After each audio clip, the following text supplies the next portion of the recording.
Mumbai, it's not just a city of dreams, but it is a city of culture.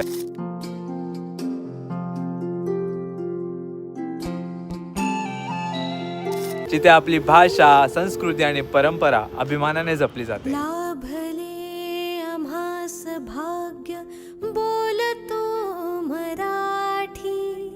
लाभले आम्हास भाग्य बोलतो मराठी. पाडवा म्हणजे नव्या सुरुवातीची पहाट आणि त्यात गिरगाव ही फक्त एक जागा नाही, ही ती भूमी आहे जिथे महाराष्ट्राचा प्रत्येक सणाचा इतिहास जिवंत होतो.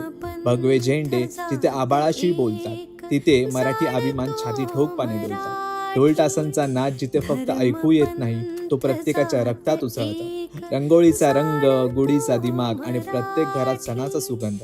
नऊवारी साडीत नटलेल्या स्त्रिया, कपाळावर चंद्रकोर, नाकात नथ, जणू परंपरेचं सौंदर्यच उतरलं त्यांच्या रूपात.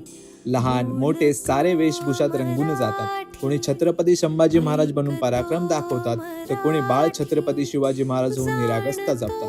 कोणी संतांचा वेश घेऊन शांततेत संदेश देतात, तर कोणी महादेव बनून शक्तीचं रूप साकारतात. चेहऱ्यावरचा आनंद आणि मनातला जोश हाच तर आपल्या हिंदू नववर्षाचा खरं उत्सव आज खऱ्या अर्थाने जाणवतं. लाभले आम्हास भाग्य बोलतो मराठी, झालो खरेच धन्य ऐकतो मराठी.